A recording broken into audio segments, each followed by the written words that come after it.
untuk kita semua. Selamat pagi dan salam juga saya haturkan bagi para panitia dan tim Menjadi Mekar yang telah menyelenggarakan acara ini. Oke, selamat pagi pada pembicara kita Ibu Siti Amina Alfalati MPD. Selamat pagi Bu. Udah hadir ya? Selamat pagi, Mbak Ria. Oke, halo Ibu. Halo. Oke, dan selamat pagi juga bagi para peserta webinar kita kali ini. Kira-kira ada berapa ya? Coba saya lihat dulu. Ada 11 juta ini Mbak Ria yang 11 bergabung. juta ya. Iya, bagaimana Ibu mau dimulai aja? Kita masuk lagi tadi kita udah kasih waktu 5 menit ya. Kita mulai di 8.35. Kita mulai boleh, aja boleh, atau silakan.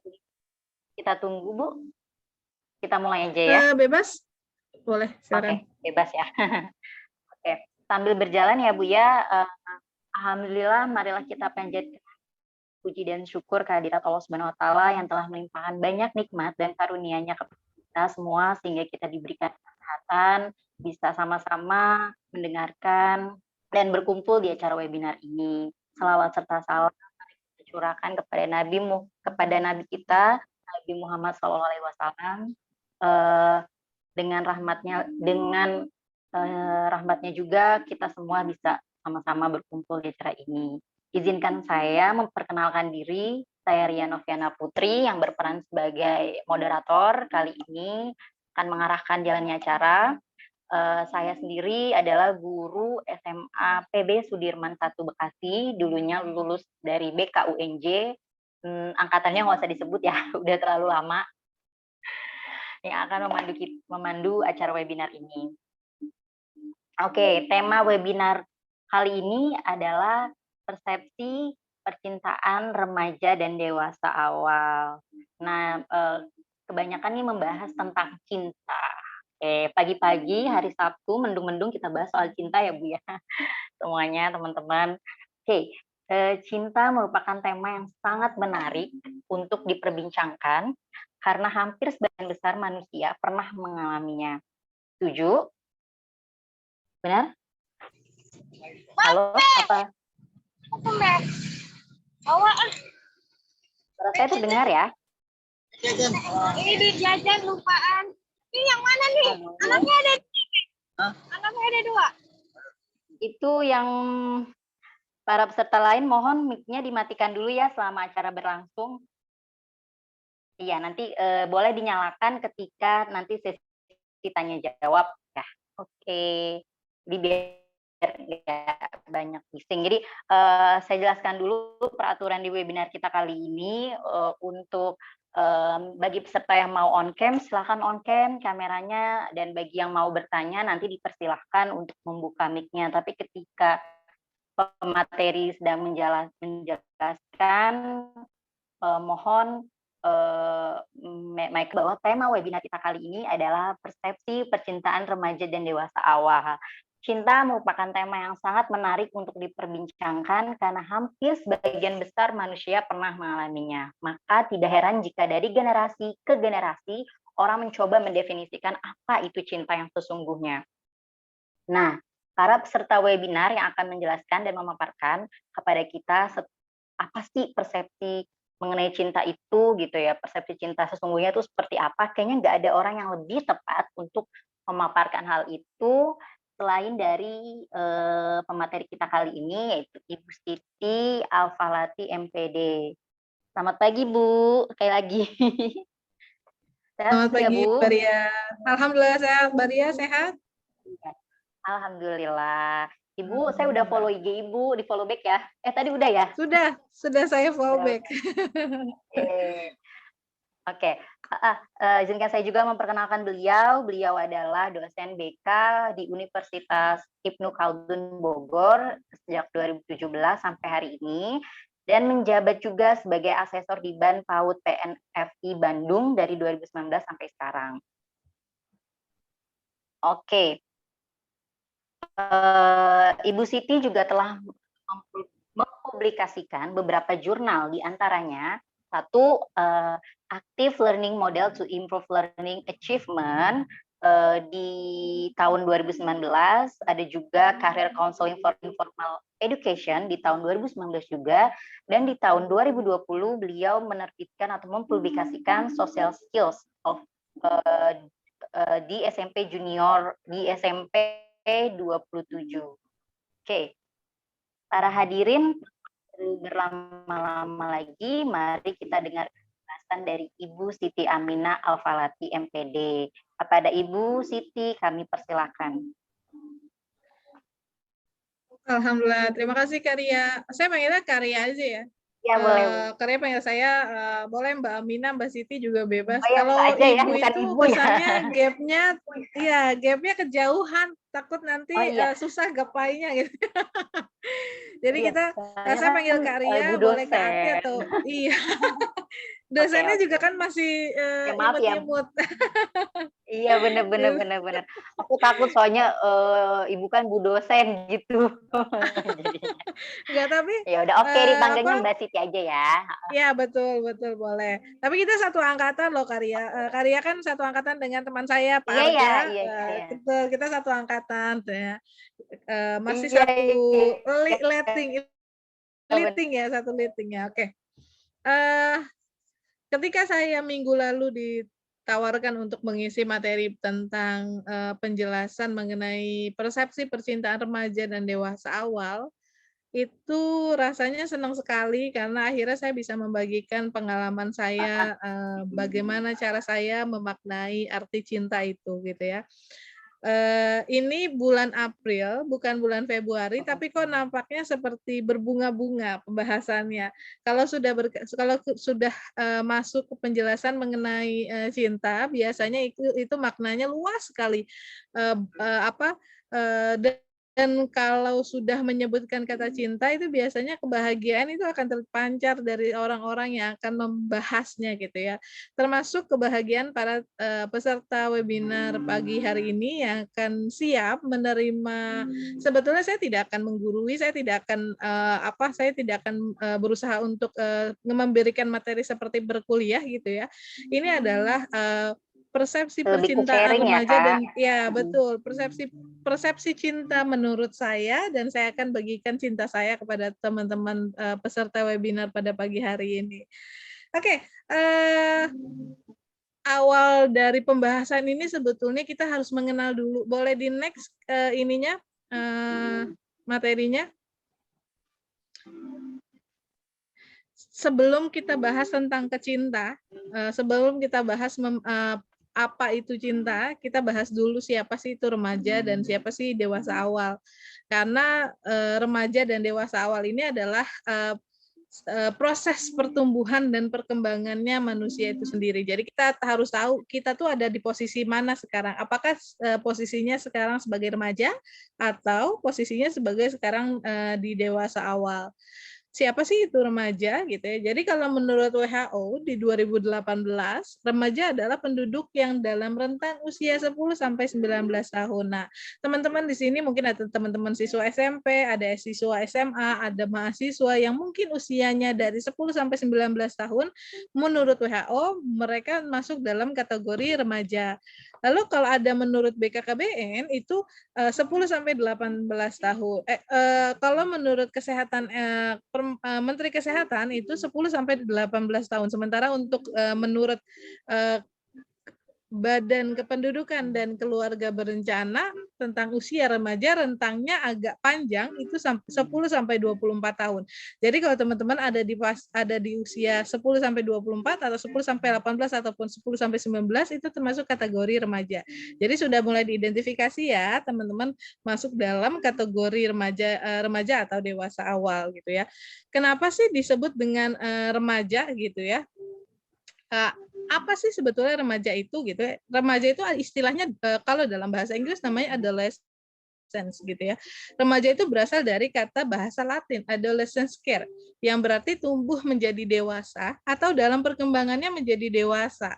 Jadi kalau menurut Santroch, buku yang saya baca, remaja itu adalah masa perkembangan transisi antara masa anak-anak dan masa dewasa. Jadi ada di fase tengah.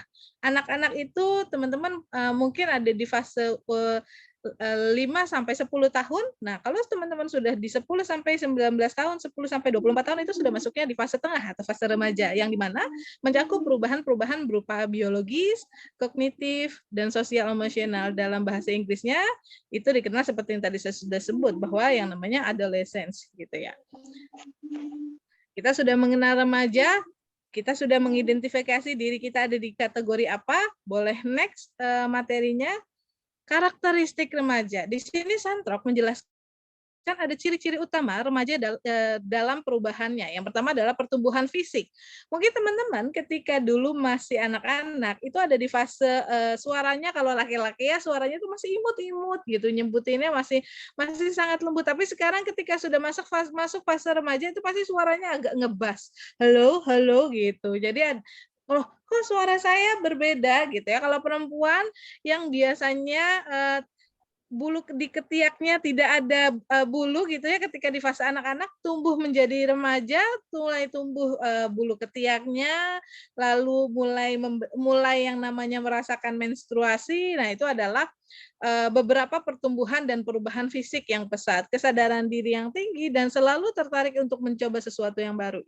Remaja identik dengan identitas. Remaja selalu berkaitan tentang bagaimana caranya dia mencari jati diri, sampai akhirnya terbentuklah kepribadian yang merupakan salah satu capaian yang ia dapat, yang mereka dapat gitu ya. Remaja itu banyak meluangkan waktunya bersama teman-teman sebayanya. Remaja itu lebih senang berkumpul bersama teman-teman dibandingkan mereka diam berdiri di rumah saja seperti itu. Lalu selanjutnya di sini ada 9 tugas perkembangan remaja yang harus dilewati gitu ya. Jadi kalau teman-teman di usia remaja di sekarang kira-kira sudah melewati fase ini belum gitu ya. Ada tugas perkembangannya ada 9. Yang pertama adalah kematangan secara emosional gitu ya.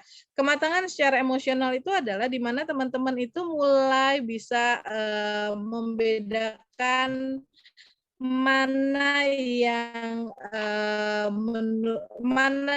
perasaan marah, mana perasaan sedih gitu ya. Kapan kapan waktunya untuk bisa menangis gitu ya, kapan waktunya, mana cara merespon orang yang, mana cara teman-teman menghadapi situasi yang tidak nyaman gitu ya untuk perasaan teman-teman, itulah yang disebut dengan kematangan emosional. Yang kedua adalah pemantapan minat seksualnya. Pemantapan minat seksual di usia remaja ini sudah termasuk dalam kategori pengaguman gini ya. Jadi teman-teman mungkin dulu pernah teman-teman mungkin pernah mendengar yang dimaksud dengan orientasi seksual, ada yang homoseksual, ada yang heteroseksual. Nah, untuk orientasi seksual ini sudah bisa teman-teman lihat pemantapannya ketika usia remaja di 10 sampai 19 tahun. Di mana teman-teman sudah mulai menyadari ketertarikannya. Kira-kira teman-teman mulai tertarik kepada remaja putri atau remaja putra seperti itu. Jadi di fase remaja ini teman-teman mulai mengetahui orientasi seksualnya lebih kepada homo atau heteroseksual seperti itu. Jadi sudah mulai berkembang benih-benih rasa penasaran ingin mengenal lawan jenis. Nah, itu sudah masuk dalam di usia remaja. Lalu yaitu selanjutnya adalah kematangan sosial. Kematangan sosial di sini adalah di mana teman-teman mulai bisa berinteraksi dengan lingkungan sosial, mulai bisa berkenalan, mulai bisa berkontribusi terhadap lingkungan sekitar seperti adanya seperti adanya yang remaja itu yang di kampung-kampung itu namanya saya lupa, jadi ada perkumpulan remaja, perkumpulan pemuda RT, pemuda RW. Nah, itu teman-teman sudah mulai melibatkan diri karena teman-teman merasa sudah matang secara sosial dan sudah bisa bergabung berinteraksi dengan orang luar. Yang selanjutnya adalah emansipasi dari kontrol keluarga. Yang dimaksud dengan emansipasi dari kontrol keluarga itu adalah mencapai kebebasan dari ketergantungan terhadap orang tua dan orang dewasa lainnya. Jadi teman-teman sudah mulai bisa mengungkapkan bahwa saya nggak nyaman dengan perlakuan seperti ini kepada orang tua. Teman-teman bisa mulai mengungkapkan saya senang, saya sedih gitu ya, saya marah, saya tidak suka diperlakukan seperti ini. Mulai ada pengekangan yang terjadi ketika usia remaja. Maka ini disebut dengan emansipasi dari kontrol keluarga. Yang kedua adalah kematangan intelektual, di mana kematangan intelektual ini teman-teman sudah semakin matang dalam menentukan arahnya kemana. Jadi belajarnya sudah fokus nih teman-teman. Saya mau jadi dokter, maka ketika saya mau jadi dokter, apa yang harus saya persiapkan itu sudah sesuai dengan tujuan saya gitu. Jadi sudah bisa mulai berpikir kritis, sudah mulai bisa berpikir lebih jauh ke depannya mau seperti apa, itu yang dimaksud dengan kematangan intelektual. Lalu sudah mulai masuk memilih pekerjaan. Mungkin tidak semua teman-teman di sini yang beruntung gitu ya, yang bisa melanjutkan pendidikannya sampai SMA atau sampai kuliah. Bisa saja ada teman-teman yang baru lulus SD sudah langsung bekerja dan sudah harus berpikir kira-kira ke depannya saya harus bekerja seperti apa. Itu sudah bisa dimiliki kematangan memilih pekerjaan itu di fase remaja. Lalu menggunakan waktu senggang dengan tepat, di mana bisa berkumpul dengan teman-teman, istirahat di rumah, melakukan refreshing liburan, pergi bersama teman-teman gitu ya, atau pergi bersama keluarga. Mengenal informasi mengenai berumah tangga nih, di remaja ini sudah mulai melirik-lirik bagaimana sih caranya menikah gitu ya. Apa sih yang dimaksud dengan rumah tangga, apa sih yang dimaksud dengan pernikahan itu apa sih? Nah, itu sudah masuk dalam tugas perkembangan remaja 10 sampai 24 tahun menurut Menkes. Menkes. Lalu penerimaan fisik. Fisiknya tinggi, pendek, gemuk, kurus gitu ya, atau hitam, putih, itu sudah mulai masuk di fase remaja, di mana remaja-remaja kita ini sudah mulai belajar menerima kondisi fisiknya, belajar bersyukur atas apa yang sudah dia dapatkan dalam penerimaan fisiknya, seperti itu. Next. Kita akan lanjut ke dewasa awal. Tadi kita sudah bahas tentang remaja, karakteristiknya, lalu tugas perkembangannya. Kita masuk ke dewasa awal. Apa sih sebetulnya dewasa awal itu siapa gitu ya, teman-teman yang mungkin ada di ruang Zoom ini mulai merasa saya masuk dewasa awal bukan ya gitu, atau saya masuk remaja gitu ya. Masa dewasa awal adalah masa beralihnya pandangan egosentris menjadi sikap yang empati. Pada masa ini tuh penentuan relasinya sangat memegang peranan penting. Biasanya dewasa awal itu merupakan masa permulaan untuk di mana seseorang tuh menjalin hubungan secara serius, secara intimate dengan lawan jenisnya. Kalau tadi kan remaja baru mengenal saja tentang apa sih yang dimaksud dengan menjalin hubungan gitu ya.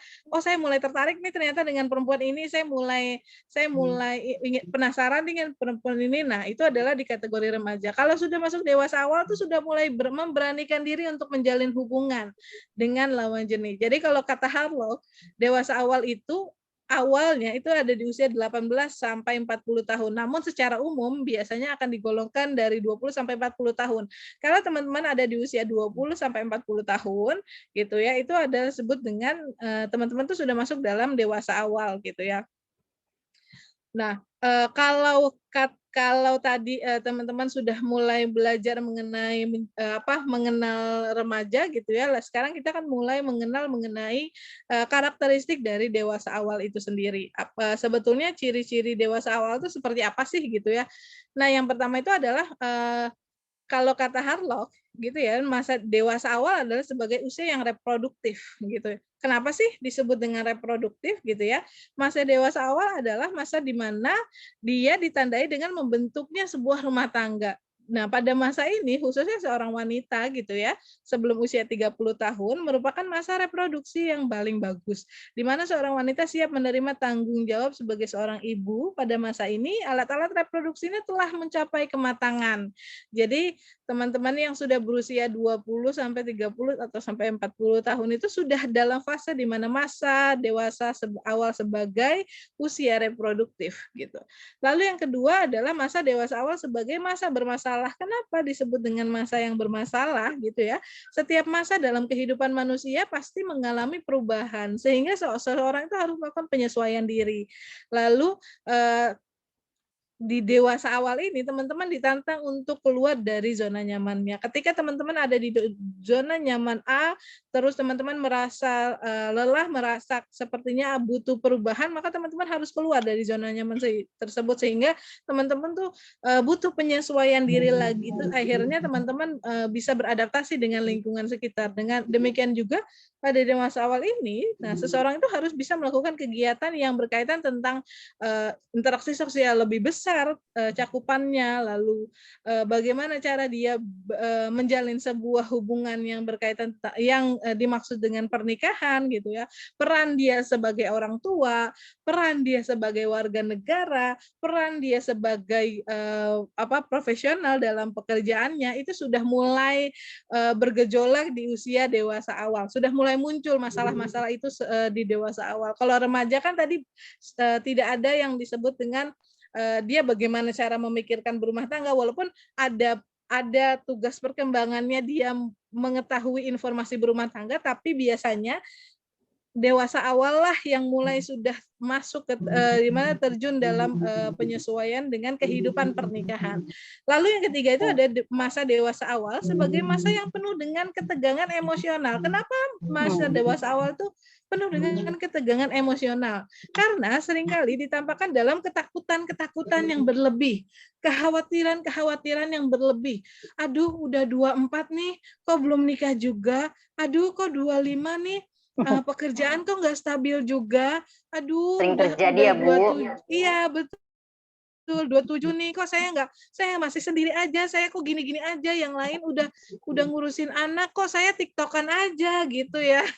Nah, itu sudah mulai hadir tuh kecemasan-kecemasan seperti itu. Jadi sudah mulai merasa tidak nyaman, sudah mulai merasa panik gitu ya. Nah, tapi di dewasa awal ini itulah di mana teman-teman itu sudah mulai bisa beradaptasi dan bisa menangani permasalahan-permasalahan yang dihadapi tentu dengan kematangan emosional yang luar biasa. Jadi kan tadi kalau di remaja kan ada kematangan emosional. Ketika kematangan emosional itu dilatih dan sudah terbiasa terbawa sampai masa dewasa awal, ketika dewasa awal dihadapkan dengan masalah-masalah ketegangan emosional, maka teman-teman tidak akan panik, tidak akan merasa cemas yang terlalu berlebihan. Mungkin ada kekhawatiran tapi tidak terlalu berlebihan. Karena kenapa? Karena teman-teman sudah melatih sudah melatih secara luar biasa kematangan emosionalnya. Lalu yang keempat ada masa dewasa awal sebagai masa ketergantungan dan perubahan nilai. Masa ketergantungan ini adalah teman-teman mulai berpisah dengan orang tua, tinggalnya mulai sendiri mungkin, atau teman-teman tinggalnya tidak dengan orang tua gitu ya, tidak bergantung secara finansial sama orang tua gitu ya, sudah mulai mencari bagaimana cara saya kuliah, bagaimana saya cara hidup nanti gitu, sudah mulai bisa mandiri secara finansial. Nah, itu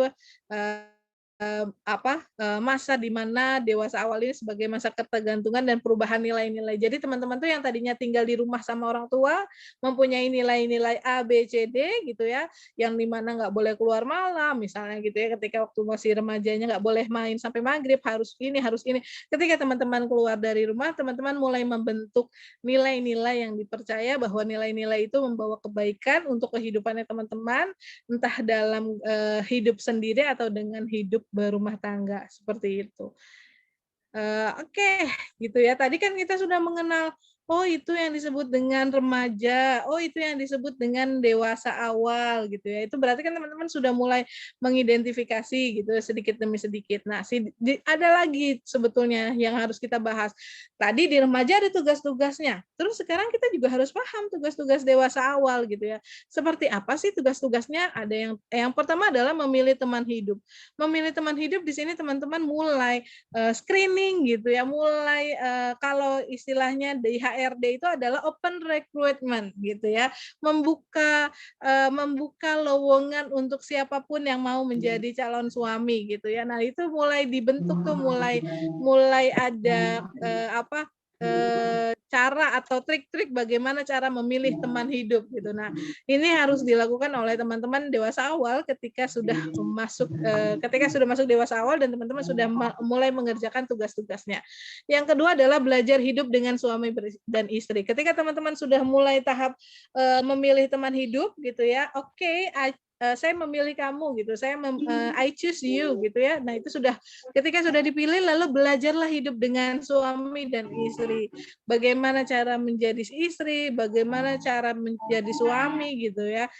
Kalau kita tuh selalu dengar istilah gini, jadi istri yang baik, jadi suami yang baik gitu ya. Cari suami yang sempurna, cari istri yang sempurna. Padahal kesempurnaan itu didapat dari hal yang tidak sempurna. Jadi kalau teman-teman berharap mendapatkan pasangan yang sempurna, itu tidak akan pernah teman-teman dapat. Karena kesempurnaan itu adalah gabungan dari ketidaksempurnaan. Jadi si calon istrinya memiliki kekurangan atau ketidaksempurnaan, calon suaminya memiliki ketidaksempurnaan, lalu hiduplah mereka berdua bersama menjadi satu dan akhirnya tumbuhlah menjadi keluarga yang sempurna seperti itu. Oke. Lalu yang kedua adalah mengelola rumah tangga, bagaimana caranya memanage. Yap. Oke, kayaknya agak delay, maaf ya suaranya. Ya. Jadi untuk mencari pasangan itu nggak harus mapan dulu gitu ya, Kak ya? Betul. Ya, Mbak ya? Kan iya betul. Jadi ada yang bilang gini, kita tuh dulu remaja kita, remaja perempuan khususnya ya, itu selalu memiliki impian menjadi Cinderella. Jadi ada istilahnya Cinderella syndrome gitu ya. Kalau menikah tuh sama pangeran yang tampan gitu, yang kaya raya, yang mapan gitu ya. Tapi apakah dia sudah ada di posisi yang sama levelnya dengan si pangeran itu gitu. Maka itu harus disesuaikan juga kepada teman-teman. Apakah teman-teman itu sudah sesuai dengan level si pangeran itu? Maka Cinderella syndrome ini buat saya itu tidak untuk menjadi pasangan yang sempurna itu adalah lahir dari ketidaksempurnaan. Si istri membawa ketidaksempurnaan, si suami membawa ketidaksempurnaan, maka ketika mereka hidup bersama, tumbuhlah kesempurnaan itu, yang dimana mereka melahirkan keluarga, anak-anak atau generasi-generasi yang secara finansial juga. Jadi tumbuh bersama gitu, bukan berharap diajak dan dijadikan ratu, tapi tumbuhlah bersama seperti itu. Lalu saya sudah bilang bagaimana cara memanage keuangan, bagaimana cara mengatur apa yang harus diperlukan di rumah, apa yang cara mendidik anak, bagaimana cara mengkomunikasikan pola asuh dengan suami seperti itu. Mulai bekerja dengan suatu jabatan, mulai matang secara karir, mulai dipertanyakan, mulai bertanggung jawab atas jabatan-jabatan yang diampu. Lalu yang terakhir adalah mulai bertanggung jawab sebagai warga negara. Sudah melakukan apa sih gitu ya? Apa yang sudah kita berikan, apa yang sudah kita dedikasikan diri kita ini kepada negara ini? Apa yang sudah contoh misalnya kalau saya apa yang sudah saya berikan kepada negara ini adalah saya berusaha untuk mengedukasi mahasiswa-mahasiswa saya berusaha untuk mengajak mahasiswa-mahasiswa saya untuk bisa tetap hidup dalam kehidupan yang sehat mental, sehingga mereka ketika menjalani hidupnya nanti, ketika mereka mulai turun di lapangan mendidik siswa-siswa lagi, mereka dalam keadaan yang love gitu ya, dalam keadaan yang mencintai pekerjaannya seperti itu. Itu yang dimaksud dengan tugas-tugas perkembangan sesuai dengan tugas perkembangan dewasa awal seperti itu. Jadi banyak sekali sebetulnya kalau mau kita bahas tentang remaja dan dewasa, karakteristiknya, perubahannya, tugas perkembangannya itu bisa jadi satu topik sendiri. Tapi karena topik kita bukan difokus kepada perkembangan dari remaja sampai dewasa, saya hanya membahas sekilas saja. Di sini teman-teman hanya sekedar mulai paham, oh saya ini ada di posisi remaja dan ada di posisi dewasa awal, sehingga ketika kita masuk ke pembahasan mengenai percintaan atau cinta, maka teman-teman sudah bisa memposisikan dirinya bahwa saya remaja, maka saya hanya saya ada di porsi di mana tugas perkembangannya adalah mengenal informasi. Kalau dewasa awal, saya mulai memilih teman hidup seperti itu. Lanjut. Love. Wah, indah sekali kalau kita lihat dari dari gambar ini ya. Kalau kita dengar kata love, itu akan selalu membuat kita merasa bahagia. Kalau kita membaca atau mendengar kata love, itu akan selalu membuat kita berasa berbunga-bunga dan selalu jatuh cinta. Next, Kak.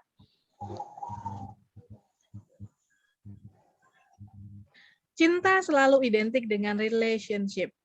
Cinta selalu berkaitan tentang hubungan aku dan kamu, kamu dan aku dan mereka, aku dan dia. Gitu. Itu selalu berkaitan tentang cinta, selalu identik dengan relationship.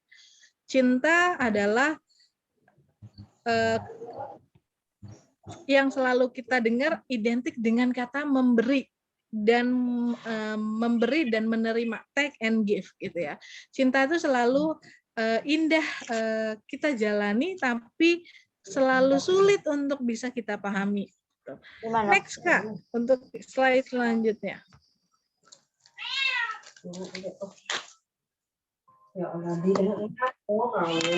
Kalau pasti teman-teman kenal ya namanya Khalil Gibran.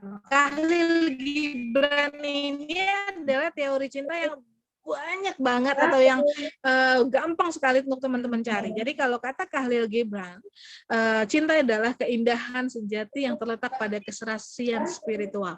Cinta merupakan satu-satunya kebebasan di dunia ini karena ia begitu tinggi mengangkat jiwa di mana hukum kemanusiaan dan kenyataan alam itu tidak mampu menemukan jejaknya.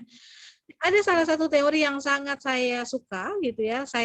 Saya selalu berdiskusi dengan partner saya, teman saya, sahabat saya mengenai cinta.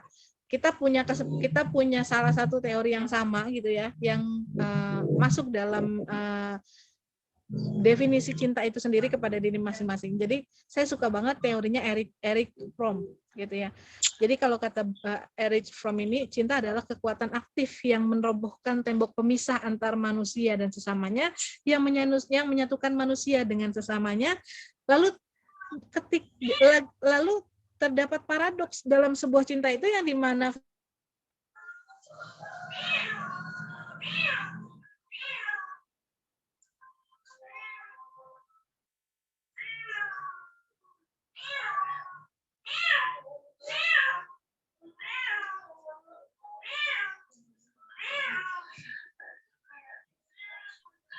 maaf teman-teman, saya terlempar ini. Sinyal ternyata tidak stabil. Sebentar saya ganti ini dulu. Sinyalnya dulu supaya lebih aman. Mudah-mudahan.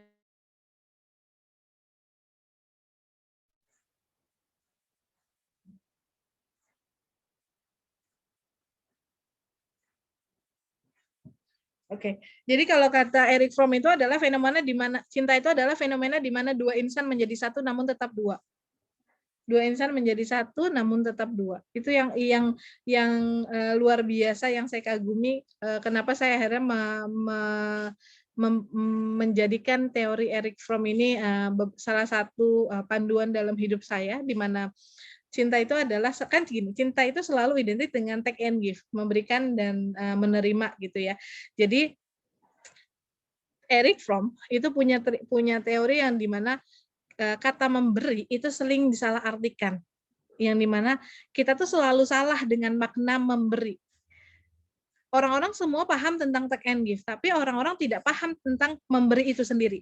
Jadi ada beberapa orang yang memahami tentang memberi itu seperti menyerahkan sesuatu, kehilangan sesuatu, mengorbankan sesuatu, lalu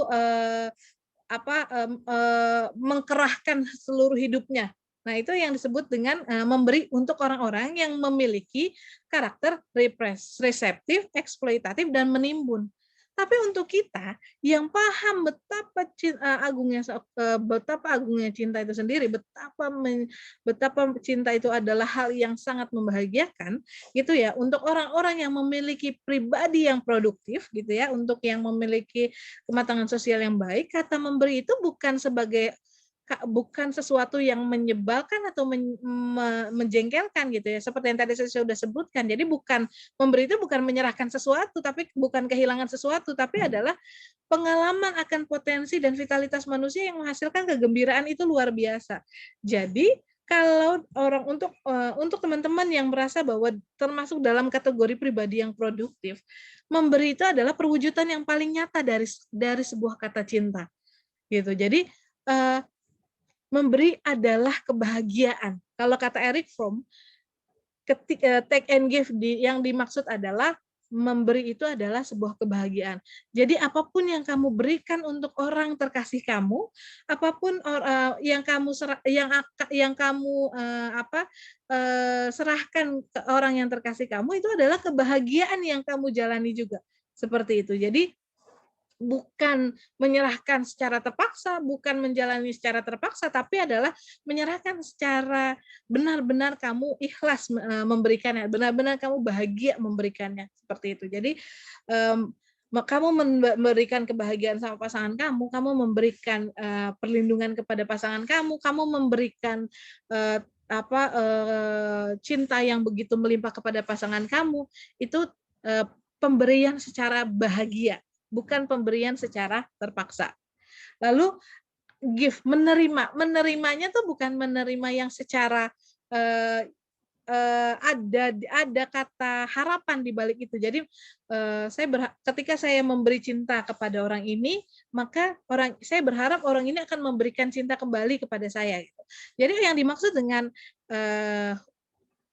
Eric Fromm tentang take and give-nya adalah ketika kita memberikan cinta yang tulus kepadanya, maka tidak berharap cinta itu akan kembali. Kalaupun cinta itu akan kembali, maka itu sebuah kebahagiaan yang berbeda gitu. Jadi berikan apapun yang kamu punya terhadap orang yang kamu kasihi, yang kamu cintai secara bahagia, maka kalau kamu menerima feedback yang baik, itu adalah bentuk kebahagiaan yang berbeda. Gitu. Jadi cinta itu selalu mengimplikasikan unsur-unsur dasar yang tertentu yang nggak asing dalam kehidupan kita. Gitu.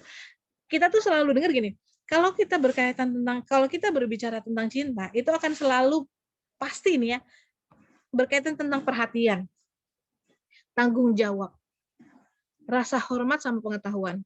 Kalau kata Eric Fromm, cinta itu merupakan perhatian yang aktif kepada kehidupan dan pertumbuhan dari apa yang dia cintai. Jika tidak ada perhatian, maka tetap ada cinta. Jika tidak ada tanggung jawab, maka tetap ada cinta. Karena kamu benar-benar memberikan cintamu secara kamu bahagia. Bukan kamu memberikan cinta dan tanggung jawab itu dalam level yang seperti yang tadi saya bilang, ada orang-orang yang dimaksud dengan orang-orang eksploitatif, di mana kalau dia memberikan tanggung jawab dan memberikan perhatian, ya itu adalah rasa yang harus dia lakukan tanpa dia bahagia gitu menjalaninya, dan dia berharap orang itu akan memberikan bentuk perhatian yang lain.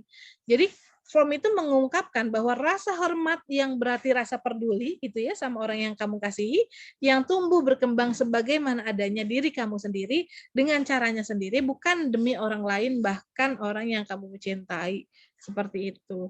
Jadi saya itu kalau sudah baca bukunya Eric Fromm itu bisa sangat berbunga-bunga gitu, karena ngerasa bahwa cinta itu adalah hal yang tulus gitu, cinta itu adalah hal yang tidak kotor gitu, cinta itu adalah murni. Bahkan beliau bilang cinta itu adalah seni mencintai. Itu ada banyak hal yang harus teman-teman pelajari dari Eric Fromm. Next, kakak slide-nya.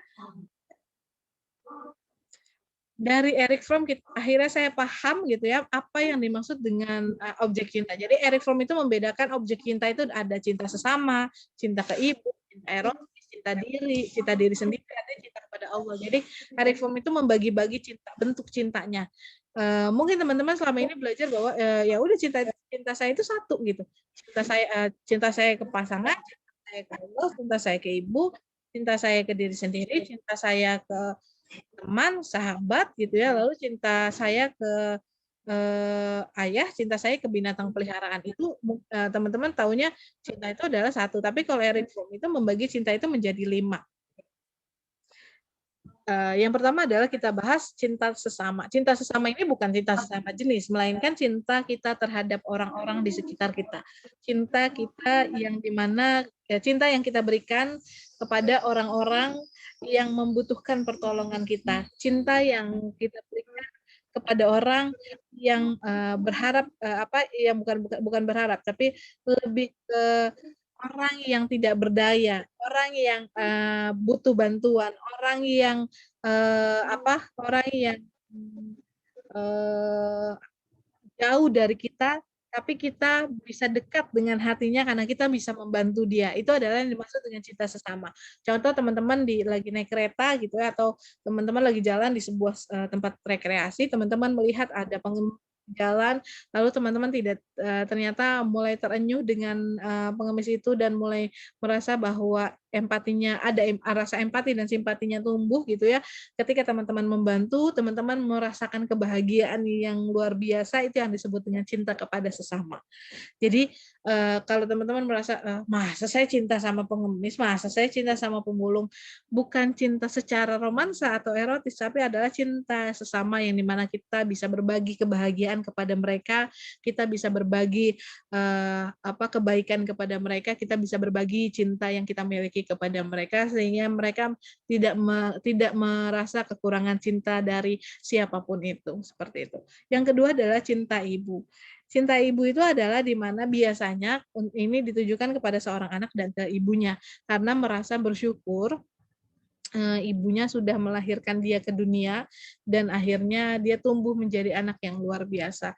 Jadi cinta ibu ini adalah muncul atau hadir karena perjuangan dan pengorbanan yang dilakukan seorang ibu kepada anaknya untuk bisa membesarkan, mendidik, menyayangi, mengasihi secara tulus sehingga tumbuhlah cinta yang tulus yang dirasakan oleh teman-teman yang tumbuh untuk ibunya teman-teman itu sendiri. Itu yang dimaksud dengan cinta ibu. Yang selanjutnya adalah cinta erotis. Cinta erotis ini biasanya diberikan kepada pasangan yang dekat gitu ya. Terdapat jadi dalam cinta erotis ini bisa dilakukan atau bisa diberikan kepada cinta sesama ataupun cinta kepada ini beda dengan cinta sesama dengan beda cinta ibu ya. Kalau cinta erotis ini bersifat eksklusif namun mencintai semuanya yang hidup gitu ya. Perbedaannya antara cinta ibu dan cinta sesama dengan cinta erotis ini dia tuh bersifat eksklusif bahwa pribadi tersebut tuh dapat meleburkan diri sepenuhnya secara intensif hanya dengan satu pribadi lain. Itu biasanya cinta erotis ini akan terjadi kepada pasangan suami dan istri di mana mereka sama-sama memberikan dirinya dan memberikan dirinya secara utuh kepada pasangannya, lalu senantiasa dicampur adukan dan dirangsang dengan hasrat-hasrat seksual yang terjadi. Itu yang dimaksud dengan cinta erotis. Lalu kita masuk ke dalam cinta diri gitu ya. Teman-teman pasti tahu definisi dari self love gitu ya, dari cinta diri atau mencintai diri. Nah, Erich Fromm ini menjelaskan mengenai cinta diri gitu ya. Cinta diri ini berkaitan dengan ada beberapa teori yang mengatakan bahwa self love itu termasuk dalam penyakit jiwa atau yang disebut dengan narsisme. Tapi kalau kata Erich Fromm itu adalah jika mencintai sesamanya sebagai manusia merupakan suatu hal yang baik, maka cinta pada diri sendiri pun merupakan hal yang baik. Karena pribadinya pun seorang manusia. Jadi cinta pada diri sendiri adalah cinta yang tulus, cinta yang dimana tumbuh karena kita ingin melindungi diri kita dari hal-hal yang tidak ingin terjadi, ya hal-hal yang buruk yang kita tidak mau terjadi pada diri kita. Jadi dengan adanya cinta diri itu menunjukkan bahwa kita hormat kepada diri kita sendiri, kita menjaga dia, kita bertanggung jawab, kita melindungi dia dari hal-hal yang tidak ingin dari hal-hal orang yang ingin menyakitinya. Itu yang dimaksud dengan cinta diri. Dan Erich Fromm meletakkan cinta kepada Allah ada di titik teratas, di mana dasar kebutuhan manusia adalah terhadap cinta yang di mana dia makhluk atau manusia cinta terhadap Tuhannya. Jadi cinta kepada Allah adalah nilai tertinggi yang paling didambakan manusia.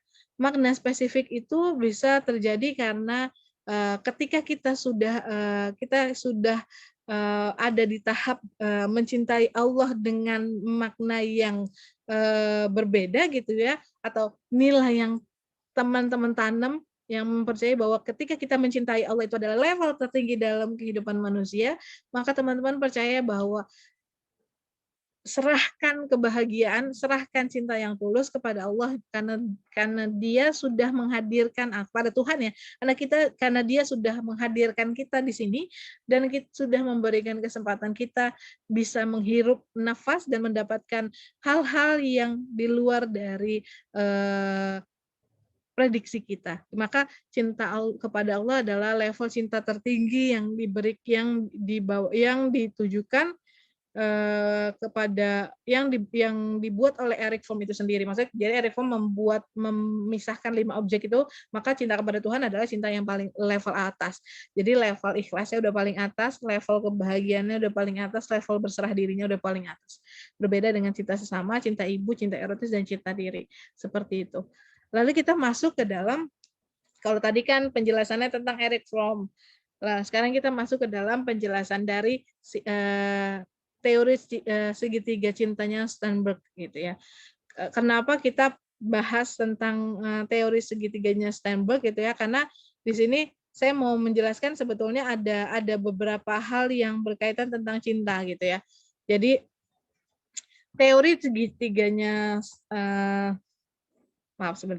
Sternberg gitu ya, atau biasa disebut dengan triangular theory of love Sternberg gitu ya. Cinta ini merupakan salah satu tema yang menarik untuk dibicarakan. Jadi kalau sudah beliau salah satu tokoh favorit saya juga terkait cinta selain Erich Fromm. Makanya saya masukkan juga. Jadi hal yang kita bahas hari ini adalah teori-teori yang saya jadikan panutan untuk berkaitan tentang cinta gitu ya. Jadi kalau kata Erich Fromm, Sternberg gitu ya. Jadi untuk memahami cinta secara mendalam, kita itu cinta itu dibagi menjadi cinta segitiga, atau cinta itu dibagi menjadi 3, yang menyatakan bahwa cinta itu memiliki bentuk utama yaitu keintiman, gairah, dan komitmen. Jadi ketiga formulasi ini menunjukkan bahwa masing-masing hubungan cinta itu terdiri dari komponen dasar yang hadir pada derajat yang berbeda pada pasangan yang berbeda. Berdasarkan penjelasan penjelasan dari yang sudah kita jelaskan gitu ya, si teori Sternberg ini mendukung teori-teori cinta yang saya pelajari. Jadi kalau kata Sternberg, cinta itu dapat dipahami seperti sebuah segitiga yang masing-masing sudutnya merupakan komponen cinta. Ada keintiman. Apa sih yang disebut dengan intiman gitu ya? Keintiman atau intimate gitu ya.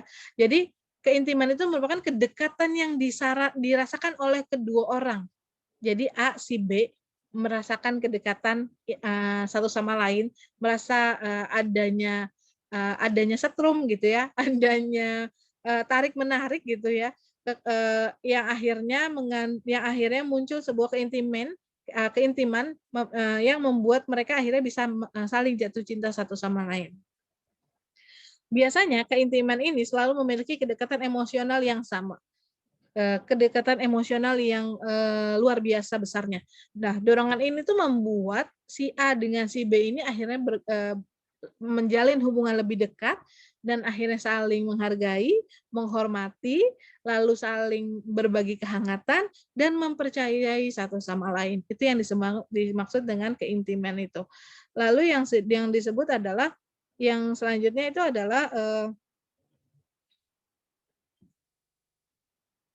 yang kedua adalah gairah gitu ya. Gairah itu adalah kalau kata Sternberg gitu ya, gairah itu disebut dengan komponen yang berisi yang dorongan-dorongan Jadi kalau sudah berkaitan tentang gairah itu selalu berkaitan tentang emosi. Karena dalam suatu hubungan yang dekat itu ada tarik-menarik antara fisik dan fisik si A dengan si fisik B gitu. Jadi dalam gairah ini akan selalu melibatkan sisi seksualnya si manusia itu sendiri untuk bisa sama-sama saling mengenal dan saling lebih dekat gitu ya. Biasanya gairah ini akan ditunjukkan dengan sentuhan-sentuhan fisik seperti membelai rambut, berpegangan tangan, merangkul, memeluk, mencium dan melakukan hubungan seksual. Itu yang dimaksud dengan gairah. Lalu kita masuk ke dalam yang ketiga itu komitmen. Komitmen itu merupakan kalau kita dengar kata komitmen akan selalu berkaitan dengan relationship karena komitmen itu adalah menjalin hubungan yang dimana si A dengan si B memberikan kepercayaan satu sama lain untuk bisa mendedikasikan hidupnya kepada satu sama lainnya gitu ya. Jadi komitmen itu adalah keputusan individu untuk mencintai seseorang yang tidak berarti bahwa yang dimana si individu ini mempercayakan dirinya kepada individu lainnya untuk bisa hidup bersama dalam waktu jangka yang panjang seperti itu. Itu yang dimaksud dengan komitmen itu. Lalu selanjutnya kita akan bahas setelah kita bahas keintiman, gairah dan komitmen teori cinta segitiganya Sternberg, kita akan masuk ke dalam identifikasi sebuah 10 komponen keintiman dalam cintanya si Sternberg. Jadi Sternberg itu membagikan kembali ke 10 komponen keintiman. Wah, keintimannya seperti apa sih gitu ya. Ini teman-teman mulai agak berantakan ya kalau di slide. Ternyata besar-besar. Jadi yang pertama adalah sangat ingin meningkatkan kesejahteraan orang yang dicintai. Jadi kalau kata Sternberg, 10 keintiman dalam cinta itu yang pertama adalah kita sangat ingin meningkatkan kesejahteraan orang yang kita cintai. Kita ingin orang yang cintai ini hidupnya lebih baik lagi. Itu yang dimaksud dengan komponen keintiman. Yang kedua adalah merasakan kegembiraan orang yang dicintai. Ketika orang yang dicintai bahagia, maka secara otomatis teman-teman juga akan bahagia. Yang ketiga, menggenggam orang yang tercinta penuh dengan rasa hormat. Karena ketika teman-teman menggenggamnya dengan penuh rasa hormat, maka teman-teman akan sangat melindungi dan menjaganya dengan sangat baik. Yang keempat adalah mampu mengandalkan orang yang dicintai saat membutuhkan, saling memahami satu sama lain, membagi harta yang dimilikinya kepada orang yang tercinta, menerima dukungan emosional dari kekasih, dari orang yang cinta, maksudnya memberikan dukungan emosional kepada orang yang dicintai. Tadi kan menerima dan ini memberikan, berkontribusi secara intim dengan orang yang dicintai, lalu menghargai orang yang dicintai. Ini adalah 10 komponen keintiman yang dijelaskan oleh Sternberg atau yang diidentifikasi oleh Sternberg, yaitu di mana seseorang itu pasti akan melakukan yang terbaik untuk orang yang dikasih. Lalu ada 5 hal lagi yang saya sebut dengan bahasa cinta gitu. Jadi saya tuh selalu bilang sama orang-orang terdekat saya bahwa bahasa cinta itu tidak hanya ditunjukkan dengan kata-kata saja, tapi bisa dengan berbagai macam bentuk bahasa cinta yang bisa kita berikan kepada pasangan kita nanti masing-masing. Kalau menurut Chapman, ada 5 bahasa cinta yang biasanya diutarakan dari orang-orang terkasih dari si A ke orang-orang terkasihnya gitu ya. Yang pertama adalah mendapatkan pujian. Jadi biasanya kita akan selalu mendapatkan pujian-pujian dari orang-orang yang terkasih gitu ya. Seperti hari ini kamu cantik sekali, hari ini kamu wangi sekali, make up kamu baru ya.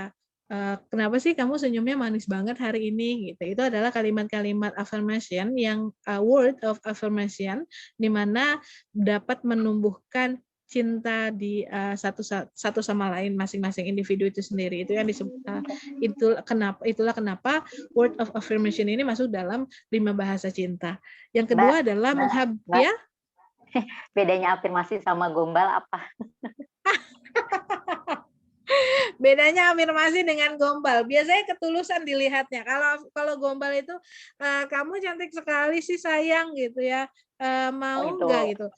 mau nggak melakukan ini? Kalau gombal itu ada embel-embelnya di belakang gitu ya. Kalau udah muji Oh itu pasti iya. ada yang mau nggak. Tapi kalau love of affirmation atau afirmasi word of affirmasi gitu ya, itu biasanya tulus keluarnya. Kamu hari ini berbeda ya.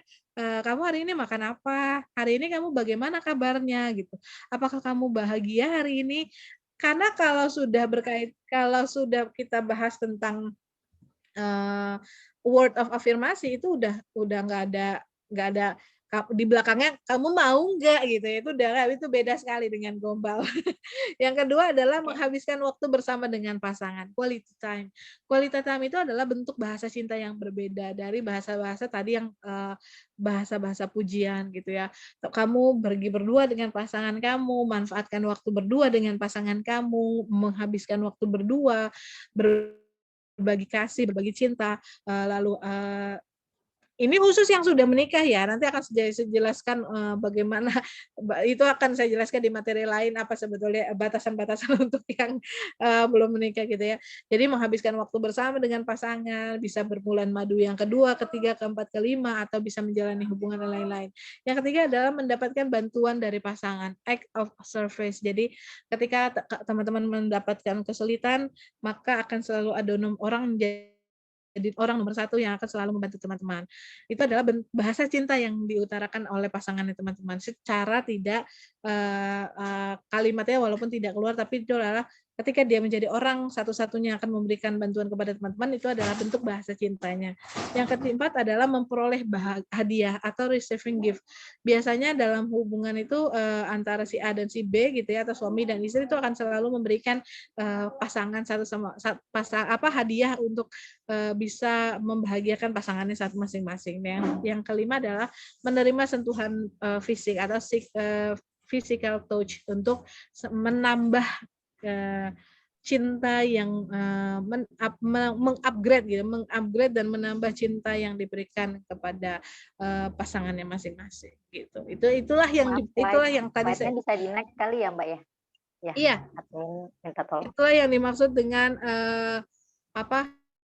yang dimaksud dengan berbagai macam bentuk bahasa cinta. Jadi banyak sekali bentuk-bentuk bahasa cinta yang harus kita pelajari. Jadi bukan cuman I love you sayang, aku sayang kamu gitu kan. Sama ini yang kita pahami I love you gitu, you love me, I miss you, udah itu aja. Jadi kalau ada orang yang bilang kok dia nggak setiap hari bilang sayang sama aku sih gitu ya. Katanya berarti dia nggak sayang dong sama aku gitu. Itu ada selalu mempermasalahkan itu. Padahal bentuk bahasa cinta itu tidak hanya dalam kalimat saja, ada bentuk sentuhan, ada bentuk perhatian, ada bentuk kehadiran seperti itu.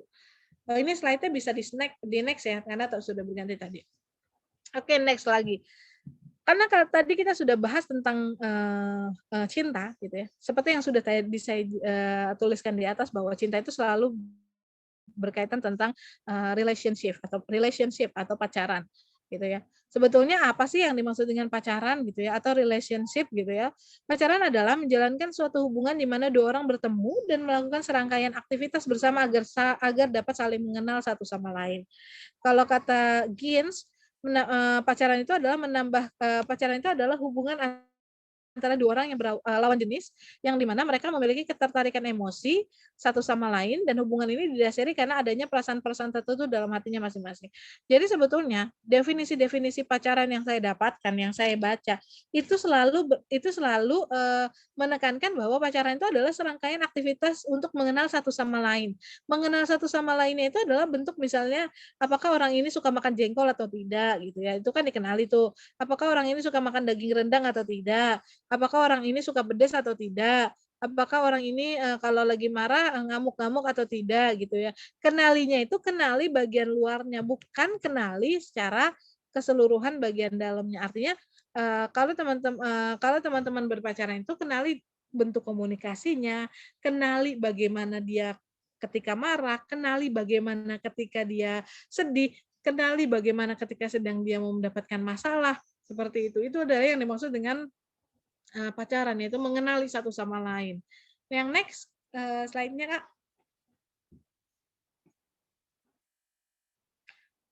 Bukan. Oke. Jadi kalau kata Kensler itu ada empat komponen nih yang paling penting dalam menjalin hubungan. Aduh, apa nih? Yang pertama adalah saling percaya nih. Kalau teman-teman punya pacar, kalau teman-teman sedang menjalani sebuah hubungan, entah pacaran, entah tunangan, entah atau menikah, sudah menikah gitu ya, ada komponen-komponen yang paling penting dilakukan ketika sedang menjalin sebuah hubungan gitu ya. Yang pertama itu adalah saling percaya atau trust each other. Kepercayaan ini adalah merupakan kepercayaan itu adalah dalam suatu hubungan itu akan menentukan apakah si hubungan ini itu akan berlanjut atau dihentikan. Maka banyak sekali orang-orang orang-orang yang menjunjung tinggi sebuah kepercayaan. Karena menurut dia, kepercayaan adalah basic atau awal atau modal untuk bisa teman-teman menjalin hubungan ke next step-nya gitu.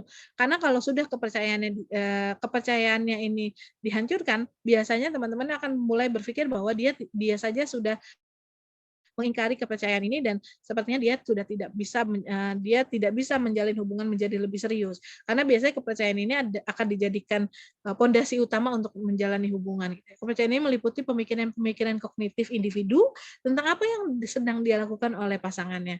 Itu yang dimaksud dengan trust each other. Yang kedua adalah komunikasi. Communicate yourself.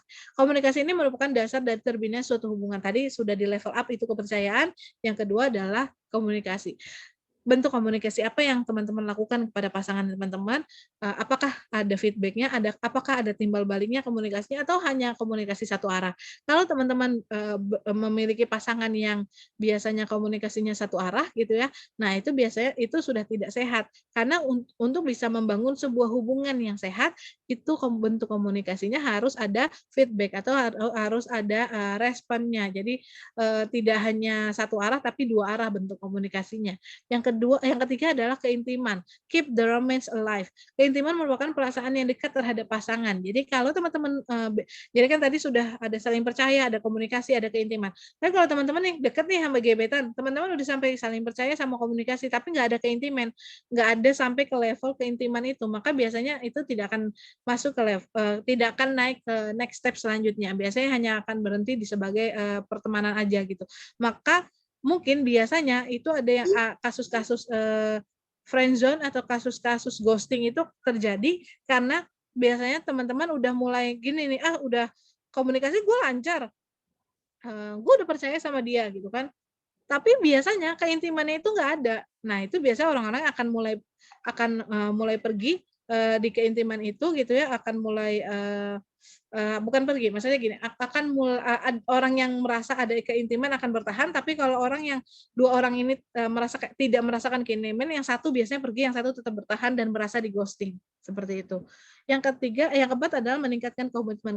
Kalau sudah ada basic saling percayanya bagus, komunikasi dua arah, bentuk keintimannya ada gitu ya, saling dekat satu sama lain, lalu lanjut ke meningkatkan komitmen di mana mereka akan mulai saling berkomitmen di mana oke saya akan menjalin hubungan dengan kamu, kamu menjalin hubungan dengan saya, maka lebih baik kita seriuskan hubungan ini untuk bisa berjalan ke next step selanjutnya, seperti itu. Itu teman-teman. Nah, yang selanjutnya next slide.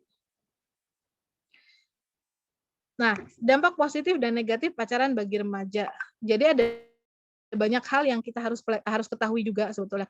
Pacaran itu baik atau tidak untuk remaja? Apakah saya mendukung kegerakan pacaran untuk remaja atau ya untuk remaja terutama. Buat saya gini ya, kalau masih remaja, walaupun di tugas perkembangannya adalah mengetahui informasi mengenai berumah tangga, cukup cari tahu secukupnya saja. Karena bagaimanapun pacaran itu kan tidak ada di dalam agama kita ya, walaupun memang orang-orang banyak yang mulai melakukan pacaran itu sebagai bentuk dia mengenal pasangannya satu sama lain. Nah akhirnya saya mulai terpikir sebetulnya apa sih dampak positif dan negatifnya pacaran untuk remaja gitu ya. Mungkin positifnya meningkatkan prestasi ya, mereka saling memberikan motivasi satu sama lain gitu ya. Mereka saling mendukung satu sama lain gitu ya. Itu nggak masalah, bagus. Tapi apakah akan selalu seperti itu seterusnya gitu ya. Lalu yang kedua adalah perasaan aman dan nyaman serta merasa dicintai. Ketika remaja-remaja yang menjalin pacaran itu pasti yang dia tuju adalah perasaan aman, nyaman dan perasaan ingin dicintai oleh orang lain, perasaan terlindungi gitu ya. Lalu yang selanjutnya adalah menambah relasi pertemanan. Ketika dia pacaran dengan si A, mungkin dia akan berteman dengan si B, mungkin dia akan menjalin hubungan lagi dengan si C, dengan si D. Akhirnya dia membuka relasi dan menambah relasi yang lainnya. Yang keempat adalah memiliki teman berbagi keluh dan kesah. Dengan dia punya pacar, mungkin dia bisa berbagi keluh dan kesahnya, ceritanya, kesulitannya seperti itu. Tapi apakah ada dampak negatifnya dalam pacaran di usia remaja? Tentu ada saja, jelas. Yang pertama adalah seks bebas. Seks bebas itu banyak sekali terjadi di kalangan remaja kita karena kebebasan dalam mereka tidak paham sebetulnya makna dari pacaran itu apa. Yang kedua adalah abusive relationship. Yang ketiga adalah menutup diri dari pergaulan. Gitu ya. Itu kalau teman-teman sudah pacaran biasanya akan menutup diri dengan pergaulan yang lain. Itu akan karena nggak enak sama pacarnya, akhirnya teman-teman yang sudah punya pacar ini cenderung tidak bergaul dengan orang yang lain gitu ya. Perasaan tidak aman dan cemas karena merasa selalu diikuti oleh pasangannya, ditanyai oleh pasangannya gitu. Syukur-syukur kalau mereka dapat pasangan yang sehat. Kalau dapat pasangan yang tidak sehat, itu akan berakhir pada abusive relationship seperti itu. Yang selanjutnya yang akan kita bahas adalah studi kasus. Mungkin studi kasus studi kasus yang akan saya angkat adalah tentang abusive relationship. Karena ini paling banyak sekali dialami oleh remaja-remaja kita gitu ya. Remaja dan dewasa awal sih gitu ya. Banyak sekali pasangan atau perempuan yang menerima abusive dalam dating violence-nya atau dalam menjalin sebuah hubungannya. Jadi kalau dilihat ini ya penelitian yang dilakukan oleh Harvest dan Schiff itu ada sekitar 40% dari 70% perempuan korban kekerasan ini biasanya mempertahankan kembali hubungannya dalam jangka waktu tertentu. Karena kalau laki-laki yang pasti teman-teman sudah tidak asing dengan kata toxic gitu ya, toxic relationship. Kalau laki-laki yang kalau laki-laki menjalin hubungan lalu si perempuan ini toksik, itu biasanya laki-lakinya akan pergi. Karena kenapa? Karena laki-laki itu akan menjalin hubungan itu secara logis. Karena dia akan berpikir dulu, wah perempuan ini tidak akan membuat saya nyaman, perempuan ini menyakiti saya, maka saya berani tinggalkan dia. Gitu ya. Maka saya siap meninggalkan dia. Kalau laki-laki. Tapi kalau perempuan yang menjalin sebuah hubungan dengan laki-laki yang toksik gitu ya, hampir jarang sekali mereka bisa keluar dari toksik itu. Sampai benar-benar dia merasa tertekan dan terluka. Sampai benar-benar dia tersadari bahwa dia itu terluka dan tersakiti itu baru dia keluar gitu. Baru dia memutuskan hubungan. Tapi selama dia tidak merasa bahwa toksik si pacar ini toksik gitu ya, selama dia selalu membenarkan dan memaafkan perbuatan si pasangannya ini, maka dia tidak akan pernah bisa keluar. Maka inilah yang akhirnya mendasari sebanyak 40% wanita dari 70% korban kekerasan dalam berpacaran itu mempertahankan hubungannya kembali dalam waktu jangka yang panjang seperti itu. Berbicara dengan next slide, berbicara dengan toxic abusive relationship gitu ya. Ini ada terbagi menjadi 4. Ada kekerasan fisik, ada kekerasan psikis, ada kekerasan seksual, dan kekerasan ekonomi. Kekerasan fisik itu adalah biasanya dilakukan oleh pasangan berupa memukul, mencubit, mencekik, menendang, melempar barang kepada teman-teman gitu ya, yang dapat melukai teman-teman, akhirnya membekas gitu di tubuhnya teman-teman. Kekerasan psikis itu biasanya hinaan, kritikan, merendahkan, menekan, ancaman, terus posesif, itu dengan kalimat-kalimat yang buruk, itu bisa menyerang psikisnya teman. Itu yang disebut dengan kekerasan psikis. Yang selanjutnya adalah kekerasan seksual, di mana kekerasan itu dilakukan terhadap pasangan dalam bentuk mengintimidasi secara paksa untuk melakukan hubungan seksual tanpa ada persetujuan dari teman-teman itu sendiri. Nah, akhirnya yang terakhir adalah kekerasan ekonomi, di mana bentuk kekerasan yang merugikan korban terkait finansial. Misalnya teman-teman punya pacar, tapi pacarnya teman ini belum punya kerjaan. Akhirnya dia bergantung sama teman di hidupnya, memaksa teman-teman untuk memberikan uangnya, terus melakukan pemaksaan dalam pemenuhan kebutuhan hidup dalam sehari-harinya. Seperti itu. Ini adalah beberapa hal yang dimaksud dengan toxic atau abusive relationship gitu. Jadi banyak sekali cerita-cerita tentang abusive relationship, maka saya menyimpulkan gitu ya, kalau bisa silakan pilih pasangan yang sehat untuk bisa menjalin hubungan yang sehat. Kalau kata Erich Fromm, cinta dewasa itu seperti ini, aku mencintaimu karena aku membutuhkanmu. Tapi kalau cinta yang dewasa adalah aku membutuhkanmu karena aku mencintaimu. Seperti itu. Itu yang dimaksud dengan cinta atau definisi cinta menurut Erich Fromm, dan saya akhirnya mengadopsi dari teori cintanya Erich Fromm. Begitu Karya, terima kasih untuk presentasinya. Mungkin nanti dari sesi tanya jawab saya akan berbagi kisahnya. Oke, terima kasih Kak atas penjelasannya, luar biasa sekali, dan banyak insight-insight baru yang bisa saya dapatkan dari penjelasan kali ini mengenai persepsi cinta itu sendiri seperti apa, dan bagaimana bentuknya, dan ternyata cinta itu setiap hari membicarakannya tuh bikin kita tuh kayaknya senyum-senyum gitu ya, kayak bikin tertawa bahagia gitu. Itu cinta yang sehat ya, kayak sekali lagi tentunya nanti ke depannya juga banyak hal-hal yang bisa kita aplikasikan dalam kehidupan kita sendiri, dalam bagaimana cara kita memaknai arti cinta itu sendiri lebih baik, bagaimana nanti kita memperlakukan orang-orang yang kita sayangi, orang-orang yang kita cintai dengan lebih baik lagi. Oke, sesi selanjutnya adalah sesi tanya jawab. Kita bagi dalam beberapa sesi. Bagi peserta yang mau bertanya, silakan boleh open mic atau open kamera di sini bisa, atau sekedar menuliskan di chat, di kolom chat juga boleh. Apakah ada yang mau bertanya?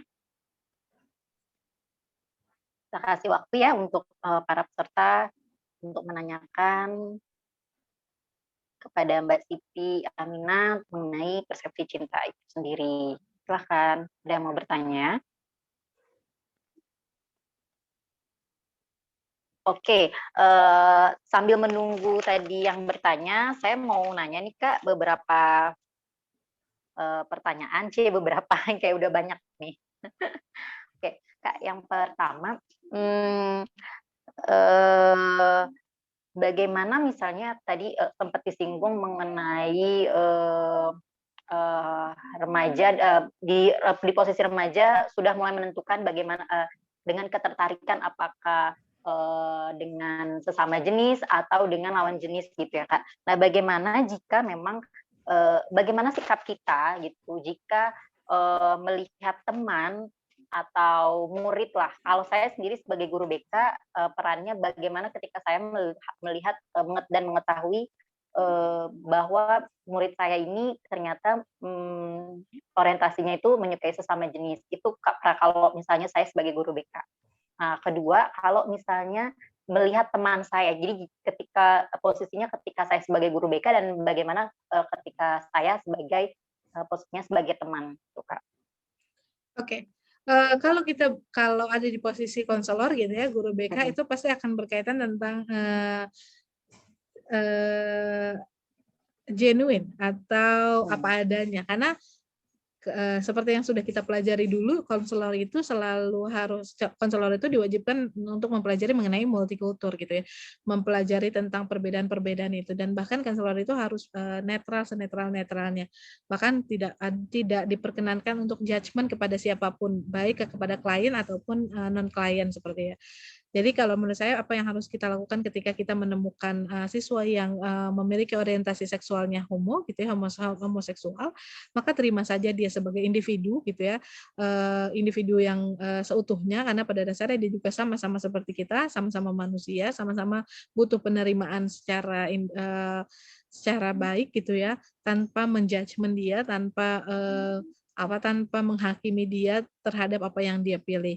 Mungkin untuk kedepannya kalau dia misalnya butuh konseling dan butuh bantuan untuk dia merasa tidak nyaman dengan orientasi seksualnya, itu bisa dilakukan konseling dengan ditanyakan apakah bentuk orientasi seksualnya ini benar-benar dia sudah menentukannya atau hanya terbawa dari pergaulan saja. Kalau terbawa dari pergaulan atau gini, biasanya dari trauma-trauma gitu ya, dia mendapatkan trauma ketika di rumahnya ayahnya selalu dipukulin atau ibunya selalu dipukulin sama ayahnya gitu ya, dia melihat bahwa laki-laki itu adalah kasar, jadi image-nya dia di dalam otaknya dia, image-nya itu laki-laki itu kasar gitu ya, akhirnya membuat dia merasa tidak percaya dengan laki-laki, terus akhirnya dia lebih nyaman terhadap perempuan, dia mulai jatuh cinta terhadap perempuan, maka yang pertama dilakukan adalah sembuhkan traumanya terlebih dahulu. Ketika traumanya sudah disembuhkan dan dia bisa melakukan dan dia sudah tahu kemana gitu orientasi seksualnya, atau misalnya dia tetap homo gitu, tetap menyukai sesama gitu, ya berarti memang pada dasarnya dia sudah menentukan orientasi seksualnya. Tapi kalau seandainya ketika sudah disembuhkan traumanya dan dia mulai tumbuh kepercayaan terhadap lawan jenis, maka mungkin itu bisa ditindaklanjuti lagi sebagai konselor gitu ya, treatment selanjutnya dengan konseling. Kalau sebagai teman sebaya gitu atau teman sepermainan gitu ya, maka terimalah sama seperti konselor, terimalah tanpa menjudgment dia, karena apapun keputusannya itu adalah hak prerogatif dia, baik dia menyukai lawan jenis ataupun menyukai sesama jenis, itu adalah hidupnya. Kita sebagai temannya hanya perlu mendampingi dan mengarahkan. Apabila dia benar-benar lelah dengan keputusannya, maka kita bisa bantu sebagai teman gitu. Itu sih Karya. Oke, Kembali terima lagi kasih kepada Bu. jangan judgement ya. Penting sekali sih judgement itu. Oke, jadi dilarang judgement untuk baik kita sebagai teman ataupun sebagai konselor gitu ya. Konselor, betul. Okay. Saya memberikan kesempatan kepada yang lain untuk bertanya. Apakah ada yang bertanya? Silakan. Mungkin gini ya Arya, saya ingin berbagi mengenai abusive relationship yang saya alami gitu ya. Saya mau sharing kepada teman-teman semua. Kalau tadi kita bahas tentang cinta, kan kita selalu bahas cinta itu kayaknya menyenangkan sekali, terus berbunga-bunga sekali gitu ya. Oh, ya. Tapi di sini saya ingin menjelaskan kepada teman-teman bahwa ada loh cinta yang menyakiti gitu, ada loh cinta yang sangat beracun gitu, ada loh cinta yang membuat kita tidak nyaman satu sama lain. Itu adalah di mana saya tergabung atau bukan tergabung, tapi lebih ke saya masuk dalam sebuah hubungan abusive relationship. Saya baru menyadari Kakak masuk yang dalam Mbak Siti ini yang sebagai korban ada dalam hubungan itu ya? Ya, betul. Saya ada dalam hubungan itu. Kalau tadi sudah saya jelaskan ada 4 bentuk kekerasan fisik, psikis, dan seksual sama ekonomi. Saya dapat di fisik dan psikis. Fisiknya tidak terlalu banyak, tapi lebih ke psikis sih. Saya baru menyadari bahwa saya ada di hubungan abusive itu, ada toxic relationship itu adalah ketika saya sudah putus. Jadi saya sudah putus beberapa lama gitu ya. Saya mulai menyadari saya belajar tentang abusive, saya belajar tentang toxic. Ternyata saya selama ini kemarin itu menjalani hubungan toxic di mana pasangan saya itu sangat mendominasi hidup saya. Gitu. Pertama, saya tidak diperkenankan menyimpan nomor telepon laki-laki siapapun dalam kontak handphone saya. Jadi saya hanya boleh menyimpan satu nomor laki-laki, yaitu nomor dia dan nomor ayah saya. Posesif 2 ya, Kak, berarti ya? ya. Yes, betul, posesif sekali. Yang kedua adalah dia melakukan kekerasan psikis atau dia melakukan abusive psikis. Jadi sepertinya dia menekan psikis saya seperti gini. Kamu tuh harus langsing, kamu tuh nggak boleh ini, kamu harus olahraga, kamu harus ini, kamu harus kamu. Jadi dia mengatur hidup saya semuanya sepenuhnya gitu ya, secara tanpa saya sadari gitu ya. Karena pada saat itu kan sedang jatuh cinta. Kalau sedang jatuh cinta kan bawahnya indah terus gitu ya. Makanya itu yang disebut kita akhirnya susah keluar dari hubungan toksik itu. Lalu yang ketiga, dia itu selalu membentak-bentak gitu ya. Jadi teman-teman, kalau teman-teman sedang menjalin hubungan, ternyata orang ini adalah orang yang sangat mendominasi hubungan teman-teman, lalu dia menyakiti teman-teman, lalu dia menyerang secara psikis dan fisik, dan secara seksual ataupun secara ekonomi. Stop untuk ada di dalam hubungan itu. Keluarlah dari hubungan itu, maka teman-teman akan sehat secara mental. Karena kalau teman-teman tidak keluar dari hubungan itu, yang ada teman-teman akan selalu merasa terintimidasi dan selalu merasa tidak orang-orang itu tidak sayang sama teman. Karena pada dasarnya ketika teman-teman keluar dari hubungan itu, teman-teman akan merasa bahwa akan ada banyak cinta yang hadir yang diberikan kepada teman-teman, selain si orang yang beracun ini. Kalau saya sih bilang orang yang beracun gitu ya, karena dia sangat-sangat membuat mental saya break dance. Kalau anak-anak TikTok kan saya bilang gitu, mentalnya break dance gitu. Breakdown, makanya benar-benar up and down pada saat itu.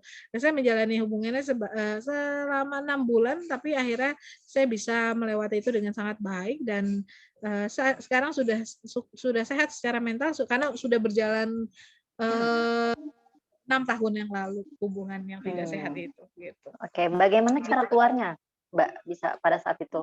Oke, bagaimana Apa cara putus? keluarnya dari iya betul, putus karya. Jadi pada saat itu saya mulai merasa bahwa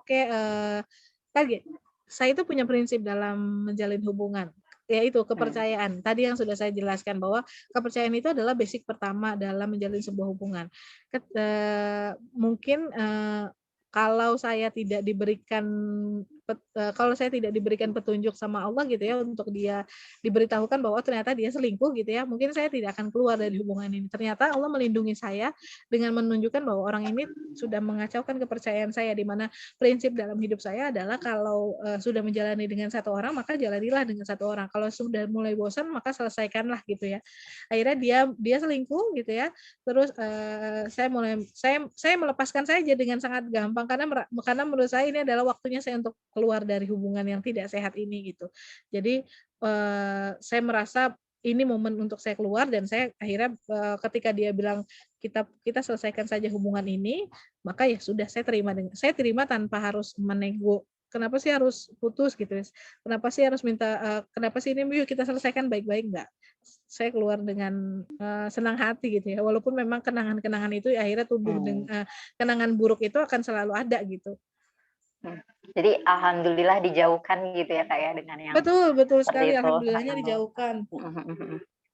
Oke, misalnya nih Kak, apakah ketika dalam rumah tangga, saya sendiri sudah menikah, kalau misalnya dalam rumah tangga gitu, misalnya sudah tidak ada lagi sudah berkurangnya komitmen, sudah berkurangnya rasa keintiman dan gairah gitu. Sebenarnya apalagi sih yang tersisa gitu?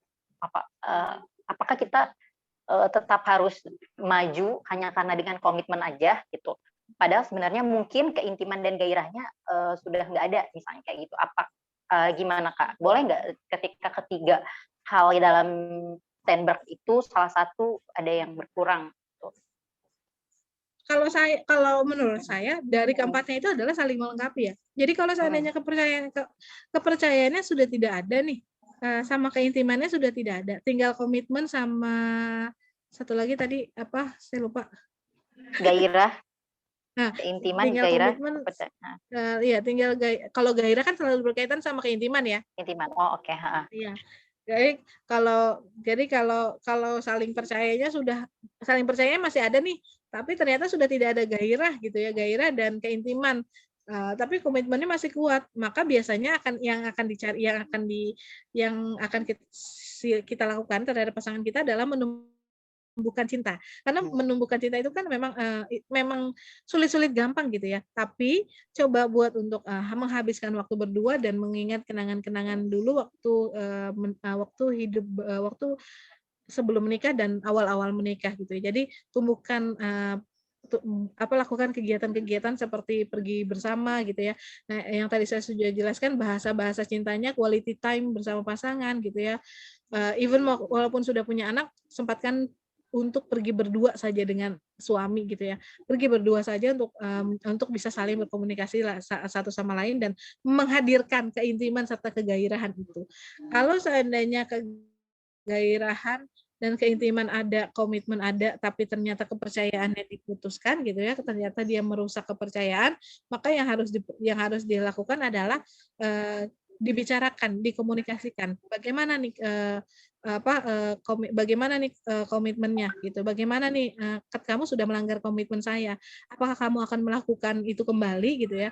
Kalau kamu mau berhenti untuk tidak merusak kepercayaan saya, maka saya akan bisa menumbuhkan kepercayaan lagi walaupun tidak utuh. Tapi kalau kamu tidak bisa berubah, maka semuanya akan jadi awal dari kehancuran semuanya gitu. Jadi kalau sudah biasanya kalau kepercayaannya sudah hancur, maka komunikasinya jadi buruk. Ketika komunikasinya buruk, maka keintiman dan kegairahannya sudah tidak ada. Jadi kalau yang rusak adalah kepercayaan, masih bisa dibicarakan, diberikan kesempatan. Kalau diberikan kesempatannya dia membaik, maka itu bisa diperbaiki semuanya. Tapi kalau diberikan kesempatan, tapi kesempatannya tidak membaik dan terus-menerus berulang, terus-menerus dalam hubungan yang beracun gitu ya, dalam hubungan yang tidak sehat, maka saya pastikan bahwa itu hanya akan bertahan dalam kesakitan. Jadi saya punya teman-teman klien-klien saya yang sudah berumah tangga yang waktu itu hampir ada di posisi di mana yang dia punya itu permasalahannya pasangannya selingkuh gitu ya, karena selingkuh itu berkaitan tentang kepercayaan gitu ya. Perselingkuhannya bahkan sudah membuat dia merasa kecewanya luar biasa. Akhirnya dia sempat kasih kesempatan sama suaminya untuk kesempatan kedua. Ternyata di kesempatan kedua itu dia terus melakukan kembali gitu ya, ulang, terus kesempatan ketiga juga diberikan lagi, akhirnya dia berulang lagi. Maka teman saya mengambil keputusan bahwa saya bilang gini, setiap keputusan dalam hidup itu tidak ada yang selalu beresiko. Kalau kamu bercerai, resikonya adalah kamu jadi janda, kamu jadi single parents, anakmu hidup tanpa ayah, tapi kamu bahagia, kamu terbebas dari racun itu. Kalau kamu tidak bercerai, kamu memang masih jadi seorang istri, kamu masih punya suami, anak kamu tidak kehilangan figur ayah, tapi kamu akan selalu ada dalam hubungan beracun ini. Jadi tinggal bagaimana kamu memilih untuk bisa menjadi jadi tinggal pilih keduanya, yang dua-duanya sama-sama beresiko, dan kamu pilih yang baik, yang sesuai dengan apa yang kamu rasa baik dan kamu bisa jalani ke depannya. Seperti itu sih.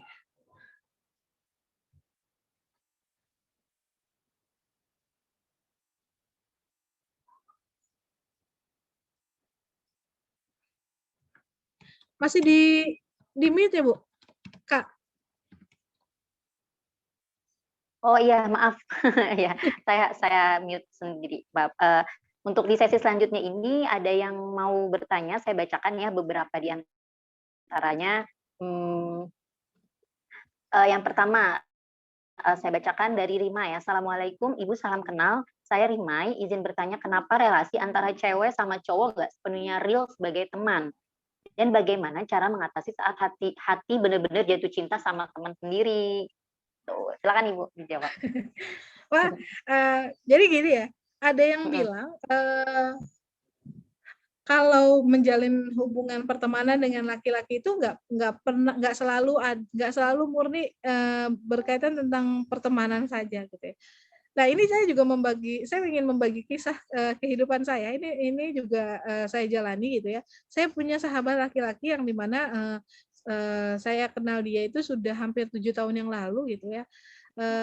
Saya kenal dia di saat saya masih menjalin hubungan dengan pasangan saya yang lama gitu. Saya menjalin hubungan dengan teman saya yang lama, pasangan saya yang lama, terus saya berteman dengan dia. Nah, awalnya saya pikir saya bisa berteman saja gitu ya, tanpa ada perasaan tanpa ada perasaan lain gitu selain berteman. Tapi ternyata setelah ke sini-sini dia saya mulai membandingkan pasangan saya dengan dia gitu. Karena memang berbeda 180 derajat gitu ya perbedaannya. Lalu akhirnya saya menyadari bahwa, saya cuman kagum. Karena gini, mengidentifikasi perasaan itu penting. Itu yang akhirnya membantu kamu untuk tidak masuk dalam, kondisi friendzone atau ghosting. Ketika teman-teman mulai, ada dalam sebuah pertemanan atau dalam sebuah hubungan gebetan atau, baru baru berkenalan lah istilahnya, silakan identifikasi perasaannya terlebih dahulu. Apakah itu termasuk perasaan suka, sayang, cinta, kagum gitu ya, bangga gitu. Nah, itu silakan diidentifikasi. Pada saat itu saya mengidentifikasi perasaan saya di kagum. Wah, saya kagum sekali dengan teman saya ini gitu ya. Akhirnya sudah lanjut ke step berikutnya beberapa tahun berteman, saya sudah naik ke level kagum, terus akhirnya saya mulai naik level kok nyaman gitu ya. Nyaman karena saya bisa berbagi segala hal sama dia. Tapi, sudah bertahun-tahun gitu ya, saya merasa bahwa kok kayaknya saya bisa nih hidup dengan dia. Akhirnya saya bilang sama dia bahwa, "Gimana kalau kita menjalin hubungan saja?" Gitu. Saya belajar asertif gitu dulu waktu berkuliah, ingat sekali, jadi kalau kamu mau ungkapkan perasaan kamu, ungkapkan saja. Selebihnya kan kalau tadi Eric Fromm bilang, berikan perasaan tulusmu berikan perasaanmu dengan sangat tulus, maka itu akan memberikan kebahagiaan kepada kamu gitu ya. Jadi itu dan kalau ketika saya memberikan perasaan saya tulus kepada teman saya itu, saya bahagia gitu. Ketika saya mengutarakannya, saya bahagia. Lalu apakah ketika saya sudah mengutarakan perasaan itu, lalu saya akhirnya menjauh dengan teman saya dan sepertinya tidak. Kami kembali bersahabat karena akhirnya kami bisa memplotkan perasaan, membagikan atau, membuat objek cinta seperti yang sudah dijelaskan kepada, Eric Fromm itu. Jadi saya membagi objek cinta bahwa, oh ternyata, saya sama dia ini cinta sebagai sahabat, bukan berarti saya tidak boleh cinta sama dia, boleh. Saya cinta sebagai sahabat, tapi saya tidak melibatkan cinta erotisnya, cinta romansanya gitu. Jadi, kalau apa yang saya dapatkan dia juga harus mendapatkan yang sama. Ketika saya mendapatkan rezeki, dia juga mendapatkan rezeki, kita bahagia bersama gitu ya. Itu sebagai sahabat dan itu adalah disebut dengan cinta, kepada sesama gitu. Saya memplotkan perasaan saya di level cinta kepada sesama, bukan kepada cinta erotisme atau cinta yang, romansa. Karena kalau sudah masuk ke cinta romansa itu artinya saya ingin meleburkan diri saya atau memberikan keseluruhan hidup saya untuk dirinya gitu. Akhirnya ketika teman-teman sudah bisa mengidentifikasi perasaannya teman-teman, maka teman-teman mampu mengendalikan, perasaannya teman-teman. Yang saya yakini gini, kita bisa mengontrol perasaan kita. Kita bisa mengontrol pikiran kita, tapi kita nggak bisa mengontrol dan mengatur perasaan orang lain terhadap kita. Jadi selama perasaan itu dimiliki oleh teman-teman sendiri, maka kontrollah gitu. Tapi kalau perasaan orang lain, teman-teman nggak bisa kontrol sama sekali, seperti itu. Oke, jadi penting ya Kak untuk terlebih dahulu kita harus mengidentifikasi perasaan kita ke teman kita itu. Dan memang kalau misalnya terlanjur ke arah erotis maksudnya ya, cinta erotis tadi, sebenarnya kita lebih baik bersikap asertif, artinya mengatakan gitu ya, ya Kak? Tapi kalau seandainya ya. berkaitan, kalau dia sudah masuk ke level cinta erotis, ini jangan-jangan dia hanya ingin having sex-nya saja. Atau jadi diidentifikasi dulu cintanya. Mungkin cintanya mau cinta benar-benar hidup dengan dia, atau cintanya hanya untuk bersama dia tanpa harus memilikinya gitu. Itu yang harus diidentifikasi. Oke. Terima kasih Kak untuk jawabannya. Selanjutnya lagi, wah ini kayaknya pada curhat nih Kak, banyak ternyata. Nggak apa-apa ya, kita masih ada waktu sampai 10.30. Mohon maaf banget nih, saya harus cutting off sampai 10.15. Mohon maaf sekali. Oh, karena gitu. saya ada seminar dosen lagi di jam 10.15. Jadi mungkin saya masih ada waktu sampai 10.15. Mohon maaf sekali. Aduh, sebenarnya saya pengen lama tapi double seminar gitu. ternyata. Oh gitu, iya oke. Mungkin minta maaf juga ya, ternyata banyak yang nanya nih Kak, bagaimana Boleh, Kak untuk apa bisa dikirim email atau bagaimana nanti sistematikanya? boleh dikirim email, nanti saya bantu jawab di email, nanti dikabari ke pesertanya. Atau satu pertanyaan lagi. Oke, satu pertanyaan lagi. Mungkin ini dijawab singkat ya Kak ya. Boleh. Dari Nurul, apakah cinta harusnya ditimbulkan sebelum menikah atau sudah menikah? Cinta harus ditimbulkan sebelum menikah atau sesudah menikah? Ini unik sekali Iya. pertanyaannya. Ini seperti yang ditanyakan teman saya beberapa tahun lalu. Dia bilang seperti ini, Bu, penting nggak sih kalau cinta itu ada sebelum menikah?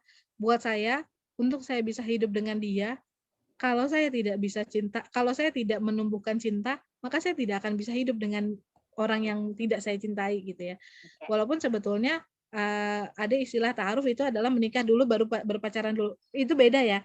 Menikah dulu baru berpacaran itu adalah menikah lalu pacaran, itu bukan bentuk cinta.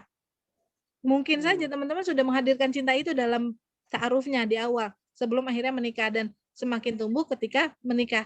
Tapi yang kenapa harus menumbuhkan cinta di awal? Karena seperti saya bilang, ketika saya tulus ikhlas mencintai diri saya, maka saya harus mencintai pasangan saya dulu gitu. Saya harus mencintai dia dulu untuk bisa saya hidup bersama dia. Karena kalau saya tidak menghadirkan cinta di awal pernikahan, apa yang harus saya berikan kepada dia? Tidak ada gitu. Oke. Penting Mungkin untuk bisa dijawab singkat lagi ya Kak ya? Boleh. Oke. Masih ada Bagaimana izin ya. bertanya, beberapa orang tua suka memarahi anaknya dan menuntut anaknya untuk mengikuti keinginannya. Apakah itu bentuk cinta? Itu Jadi orang tua bukan yang cinta. memaksakan, Iya, bukan ya? betul. Itu bukan bentuk cinta, itu obsesif. Posesif dan obsesif, itu bukan bentuk cinta. Jadi bentuk cinta tidak akan pernah memaksakan orangnya untuk melakukan kehendaknya. Oke. Dijawab singkat lagi boleh Kak? Apa udah? Boleh, silakan. Silakan, Oke. boleh. Dari Zaki ingin izin bertanya bahwa ketika hubungan berpacaran, seorang wanita ini memiliki perasaan sayang lebih sampai ketika hubungan mereka selesai, wanita ini menjadi lebih diam dan jarang berkomunikasi kepada teman. Padahal sebelumnya wanita ini adalah orang yang ceria. Bagaimana kita mencari solusi terbaik untuk dan memberikan pendapat yang baik untuk si cewek ini? Gitu. Ada Jadi perbedaan bagaimana? Jadi ketika sebelum berpacaran, hubungan pacaran nih si wanita ini tuh ceria. Terus ketika putus dia jadi orang yang berbeda, pendiam. Bagaimana kita mungkin ini sebagai teman kali ya untuk mencarikan solusi atau memberikan pendapat katanya Zaki Dinia Zahra. Kalau ketika dia menjalin hubungan dia terlihat sangat happy, dan ketika dia putus hubungan dia terlihat sangat murung, tanyakan dulu sebetulnya apakah dia sudah mengenal dirinya lebih dalam. Kenapa dia lebih bahagia dengan orang lain? Kenapa dia lebih bahagia mencintai orang lain dibandingkan mencintai dirinya sendiri? Ketika dia putus murung itu artinya kan dia tidak mencintai dirinya. Itu yang harus dia tanyakan. Lebih penting mana, mencintai dirinya atau mencintai orang lain? Hidup bersama orang lain dan dia bahagia, atau dia hidup dengan dirinya sendiri dan dia bahagia? Seperti itu. Oke. Jadi sebagai teman sebenarnya kita menemani gitu ya. Iya, mendengarkan betul. Gitu ya, menjadi pendengar yang baik ya. Betul. Oke. Dijawab singkat lagi boleh satu lagi Kak, biar boleh, terjawab semua nih. Izin bertanya bagaimana dari Widya ya, di Jambi, wah jauh-jauh nih Widya, bagaimana menghadapi pasangan yang menghubungi kita hanya karena butuh atau sedang minta tolong? Itu berarti itu terakhir, cinta berarti itu cinta tidak dewasa. Karena seperti yang tadi saya bilang di akhir, cinta dewasa adalah aku mencintaimu. Sebentar saya bilang, kalau kata Eric Fromm, kalau hanya cinta ya, kalau kamu hanya membutuhkan dia, kalau kamu dihadirkan oleh kamu dihubungi dia karena dia membutuhkan kamu, hanya membutuhkan kamu, apakah itu termasuk benar dalam kategori cinta yang tulus gitu ya? Atau itu hanya cinta erotis yang dia hanya butuh menyalurkan sesuatu hal, lalu ketika sesuatu hal itu sudah tersalurkan dia pergi meninggalkan kamu. Itu yang harus kamu identifikasi.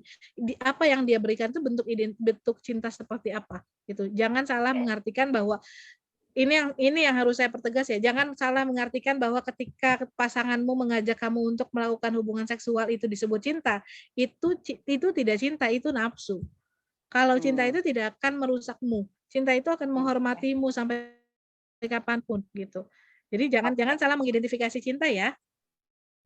Oke, ingat ya pesannya, jangan salah mengartikan cinta. Oke, terima kasih Ibu atas semua jawabannya. Semoga para peserta menjadi lebih paham ya dan dalam memaknai arti cinta. Amin.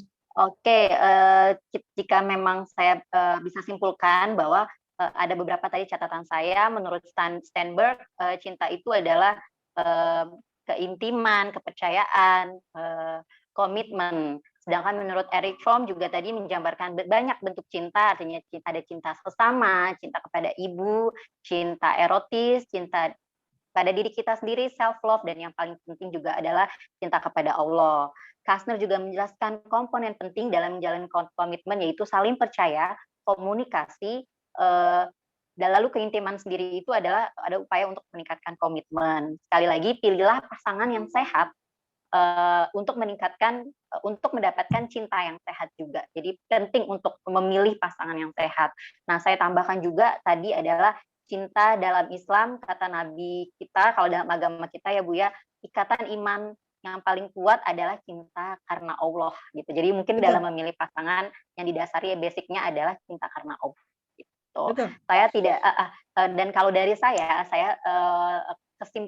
saya cuma mendoakan biar teman-teman di sini semua bisa mendapatkan pasangan yang sehat, pasangan yang membawa kita ke arah yang lebih baik dan membahagiakan diri kita, yang merasa cinta itu easy gitu ya Bu ya, nggak berat dalam menjalaninya.